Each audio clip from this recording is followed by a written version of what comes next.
Scott, do you have anything else to add? No, just maybe just reiterate the point of the ghostliness of the images, or the haunted house aspect. It was almost one of the initial things that I think set in my brain of thinking about making an image at the beginning. Right at the end, when I lost my mom, I was actually reading to her a letter from her best friend all of her life, which we're talking 89 years, her best friend, Jane Tuft. And the letter, more or less, was a get well card sent to the hospital, and the hospital volunteer just handed it to me while I was bedside with my mother, and I started reading it to her right when my mother passed away. But the letter's words were along the lines of, I went to your house today, and I knocked on the front door, but I noticed the house seemed lonesome. And she walked around to the back door, and still there was no answer. And she again said, yeah, the house seemed lonesome. And it wasn't until later that afternoon she had found out what had happened to my mom. And I thought that was a very interesting thought, that Mom was so tied with this country home, everyone associated with it, that the house, with her not being there, the house was actually lonesome. And that was just a very profound thought that stayed with me for a long time.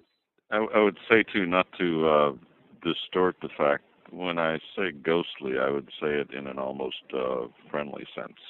Yeah, I was that is to say, if you look at some of the work, things like the chair cushions or the seagull mobile, it is a sense that Evelyn is there. It is a sense that Evelyn has just left the room, just coming back, giving you a glass of iced tea or something, and about to return. It's a lively sense of the presence. It's not some sort of haunted, spooky sense.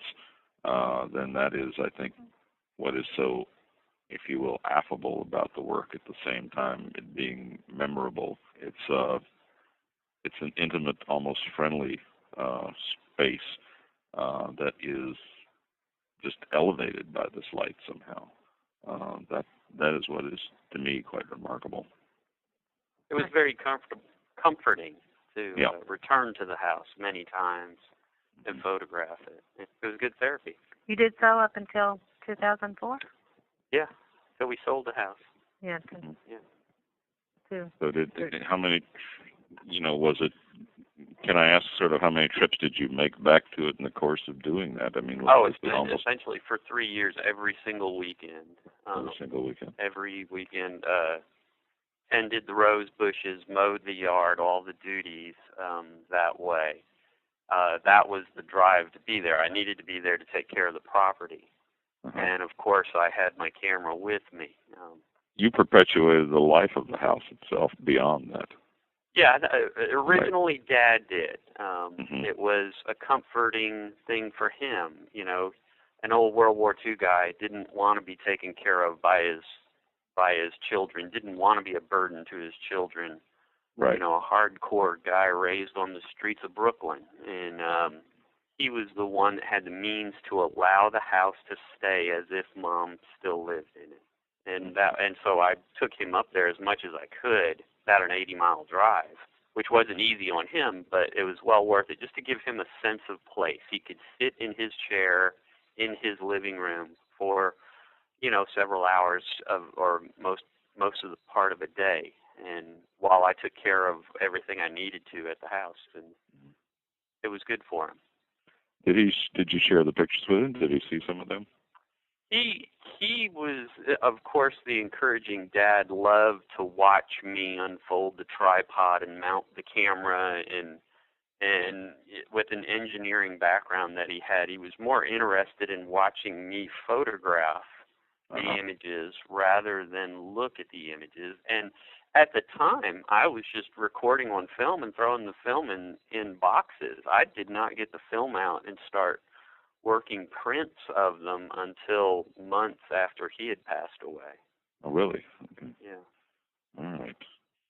And yet this has the same continuation sense as, you know, your earlier landscapes and still life work. But I mean, I think especially again of the work you did in these Texas woods too, where you were not only recording but also interpreting and presenting us with a new way of seeing the land. You were also presenting us with a new way of seeing this house, or seeing it through your eyes, that is quite intimate. So it's interesting to me that process sort of evolved in the process of working, even while your dad was in there too with you. Yeah, it just started out primally that way, and I would say worked for just under 2 years with him alive, and then he passed away. And I would say it kind of intensified right after his death to really maybe finish would be the word to use, the set of images. Well, you had to get it prepared to sell. Yeah. It's a remarkable body of work, and I do encourage people to come and see it. It'll be up through August. I'll have it up for a long time. So hopefully Scott, I thank you for keeping up and making the journey back there to do that. It really was important, I think, to your dad and important to you, but now it can be important to a lot of us. We really appreciate that. Thank you, sir. I'm good. Okay.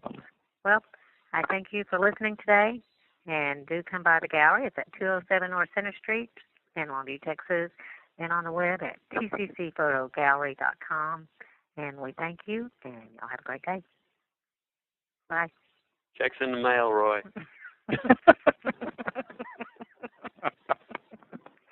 Thanks a bunch.